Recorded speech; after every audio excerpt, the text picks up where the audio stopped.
Ya, semakin hari melihat perkembangan politik di dalam negeri ini semakin seru kalau menurut saya. Setelah koalisi perubahan yang akan dibentuk oleh Partai Nasdem, Demokrat, dan PKS gagal, kini ya Anies Baswedan masih juga belum mendapatkan pasangan. Bahkan kemarin Anies Baswedan ini baru saja menghadap Surya Paloh untuk melaporkan hasil dari safari politik ke berbagai daerah. Nah, kalau sudah begini, maka akan semakin kelihatan mana yang bohir dan mana yang jongos partai.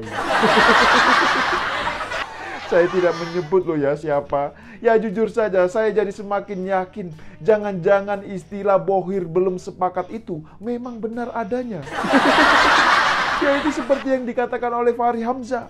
Nah, di saat Nasdem, Demokrat, dan PKS saat ini masih juga belum ada kata sepakat untuk berkoalisi, ada yang menarik untuk dibahas dari pidato Presiden Jokowi ketika di acara pembukaan Musyawarah Nasional Himpunan Pengusaha Muda Indonesia atau HIPMI di Solo, Jawa Tengah.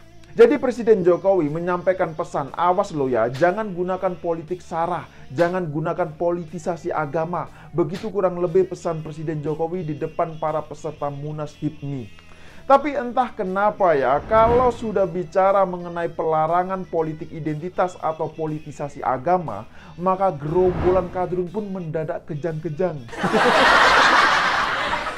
Ya, hal itu bisa dilihat di media sosial. Dan entah kenapa juga ya, kalau sudah bicara mengenai politik identitas, maka yang terbesit dalam pikiran saya, otomatis yang muncul adalah nama Anies Baswedan. Entah kenapa mungkin nama Anies Baswedan ini sudah identik dengan yang namanya politik identitas. Jujur saja saya nggak tahu apakah ini cuma perasaan saya saja atau jangan-jangan ya teman-teman yang sedang menonton konten saya ini juga merasakan hal yang sama. Dan anehnya lagi adalah kalau kita bicara soal politik identitas atau politisasi agama, maka pasti gerombolan kadrun ini pada kelojotan. Ya, sepertinya mereka alergi dengan narasi-narasi tersebut. Begitu juga ketika kita bicara soal terorisme dan radikalisme. Ya, mungkin bisa jadi karena mereka secara tidak langsung sudah merasa bahwa mereka adalah bagian dari perilaku politik identitas atau politisasi agama.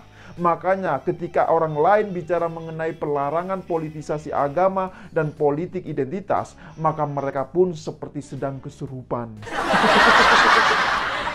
Ya, sekarang coba perhatikan saja, bahkan ketika kita bicara soal terorisme dan radikalisme, kelompokan kadrun juga pasti lagi-lagi emosi. Entah mengapa mereka ini gampang sekali emosi. Makanya tidak heran apabila banyak sekali kebrutalan-kebrutalan yang dipertontonkan ketika Pilkada DKI Jakarta pada tahun 2017 lalu. Ya, memang jejak hitam Anies Baswedan di Pilkada DKI Jakarta tahun 2017 lalu sangat-sangat sulit untuk dilupakan. Masih teringat jelas di pikiran kita semua bagaimana jenazah seorang nenek Hindun diancam tidak diurus dan disolatkan. Kemudian bagaimana masjid-masjid dan musola banyak dipenuhi oleh spanduk-spanduk bernada ancaman. Bahkan yang lebih mengerikan lagi adalah banyak juga ancaman untuk membunuh rival politik yang kebetulan itu adalah Basuki Cahayapurnama alias Ahok. Coba bayangkan ya, harusnya pilkada bisa menjadi pesta demokrasi yang sangat menyenangkan bagi masyarakat. Tapi kenapa itu justru malah menjadi mencekam dan sangat-sangat menakutkan? Mungkin ya ada juga yang masih ingat bagaimana ketika seorang kakek melakukan sayembara dengan berjanji akan memberikan uang sebesar 1 miliar rupiah bagi siapapun yang berhasil memenggal kepala Ahok. Coba bayangkan, ngeri sekali kan? Bahkan ya ada juga anak-anak yang melakukan pawai dengan meneriakkan bunuh Ahok, bunuh Ahok, bunuh Ahok, begitu teriaknya. Coba bayangkan, apa nggak ngeri jika hal itu terjadi di 2024 nanti? Karena percaya atau tidak, kemenangan di Pilkada 2017 lalu masih menjadi motivasi bagi kelompok yang akan mendukung Anies Baswedan di 2024 nanti. Tapi tentu semua itu dengan catatan, kalau Anies Baswedan ini bisa maju sebagai capres.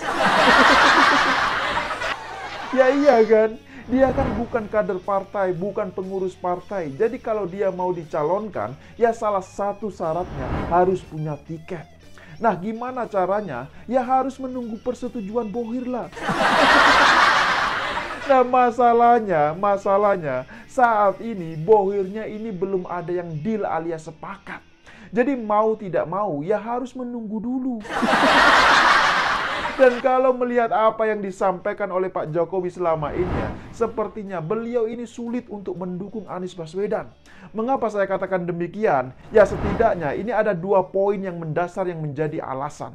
Yang pertama, kita tahu bahwa Jokowi sudah diklaim sebagai antitesis atau kebalikan dari Anies Baswedan. Nah, yang kedua, Anies Baswedan ini banyak mendapatkan dukungan dari kelompok yang rata-rata sangat membenci Pak Jokowi. Bukan hanya membenci, tapi juga menyerang dengan fitnah, hoax, dan ujaran kebencian terhadap Presiden Jokowi. Nah, mungkin ada juga yang bertanya, apa buktinya kalau Jokowi adalah antitesis dari Anies Baswedan? Oke, baiklah, saya akan sebutkan beberapa. Kita tahu bahwa yang membubarkan kelompok HTI adalah Jokowi. Nah, tapi justru Anies Baswedan terkesan bermesraan dengan kelompok HTI. Begitu juga dengan FPI. Ketika FPI dibubarkan oleh Jokowi, Anies Baswedan lagi-lagi malah bersekutu dengan pemimpin FPI, yaitu Rizik Syihab. Nah, belum lagi soal kinerja. Kalau Jokowi ini jelas semangatnya adalah kerja, kerja, dan kerja. Tapi kalau Anies Baswedan semangatnya ini adalah narasi, gagasan, dan kata-kata. Nah, itulah alasannya kenapa Jokowi ini antitesis dari Anies Baswedan.